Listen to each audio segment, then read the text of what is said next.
But I didn't give up. I just continued to hound them, and eventually they agreed to put him on the diet.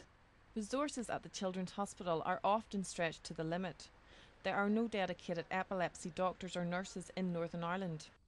And a lack of services for sufferers right across the UK has been highlighted in a government report. It states that 40% of epilepsy related deaths are avoidable. Certainly in Northern Ireland, there were a number of deaths where there were access to no investigations whatsoever. And there were also sort of problems about people being put on the right medication or people being taken off medication too quickly. Do you feel that in the Royal here there may be a lack of services for children with epilepsy? I think this is a regional centre, and like many regional centres, there's a lot more we'd like to do for our children. The needs of a child with epilepsy are terrific, and it takes a lot of resources to fully address these needs, and one person can't possibly do it. You need the assistance of a whole group of professionals. In Chicago, doctors use state-of-the-art equipment to investigate complex conditions. And Billy's first week at the Children's Memorial was spent undergoing detailed testing. Charlotte chose this hospital because it has access to one of the most powerful MRI scanners in the world, known as a 3 Tesla. It can give us a very detailed picture of the inside of the brain, and in some cases on the MRI scan you can see an obvious area of malformation or an area that's been scarred that is the trigger zone or the region responsible for causing the seizures. There is, not that I'm aware of, is there a clinical 3 Tesla MRI scan available for children under sedation or general anaesthetic in the UK. That aside, I would not suggest that you need a 3 Tesla machine to make a complete assessment of a child with, particularly a young child with epilepsy.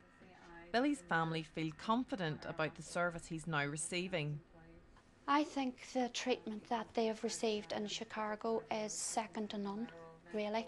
And I think they are going down every single avenue that they can go.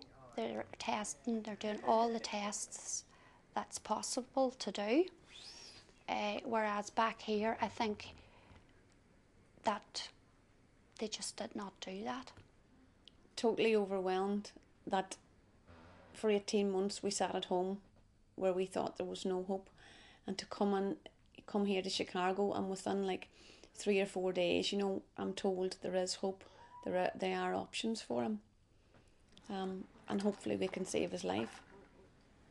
There still may be some options for him, either in terms of surgery or in alterations of some of his medications, or even perhaps new medications that I think are worthy to consider. There is reason to be hopeful, and there's reason to be aggressive about his management to try to reduce or eliminate his seizures and see what kind of development we can tease out of him at this point.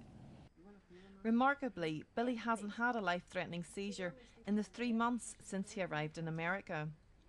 Doctors are slowly weaning him off a tranquilizer called phenobarbital, which he's been taking for more than a year. There is no question that we are concerned about long-term use of phenobarbital in the developmental point of view, that is from developmental progress. I would not carry on with the medication if we really feel it didn't have any benefit from a seizural point of view. Dr. Nordley is now waiting for the results of one final genetic test, which he hopes will reveal the underlying cause of Billy's condition, something they failed to discover at the Royal. Investigation for the underlying cause is very difficult and may not be found in every child. The diagnosis of the underlying cause may not make a difference to what happens to that child, because ultimately, if the epilepsy is not controlled, that child's outlook is not good. Is there an area of the brain that's abnormal, that's causing these seizures, that we could potentially go in and safely remove and stop them? So that's one thought that runs through our mind. The second is there some other underlying cause, something that's irritating the brain medically that we could do something about?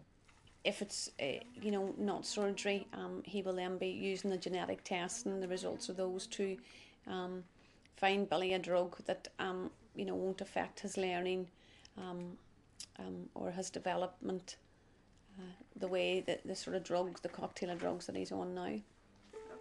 Charlotte knows it's unlikely her son will ever be cured of his condition.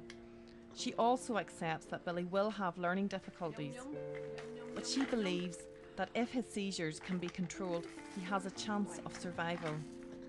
Mum is the push behind the whole thing, and it was just without her, and she just was like, not taking no for an answer. I just want to get Billy sorted out. She wasn't giving up on him, and she still hasn't. Like, she's still fighting for him, like, all the way. After 3 months in America, Charlotte and Billy will return home to Omagh this weekend, but his treatment will continue in Chicago in the new year. Having Christmas here in Northern Ireland with Billy would be just brilliant. I think one thing that we can all try to do wherever possible, including in the medical profession, is to try and provide hope when we think there really is reason to be hopeful. I do believe that what has been learned from Charlotte's experience must now be applied for other children in Northern Ireland. I don't know if adventure is the right word or not, but he's taken me on some sort of journey, and I just feel that there's something special or something good going to happen, you know, at the end of this.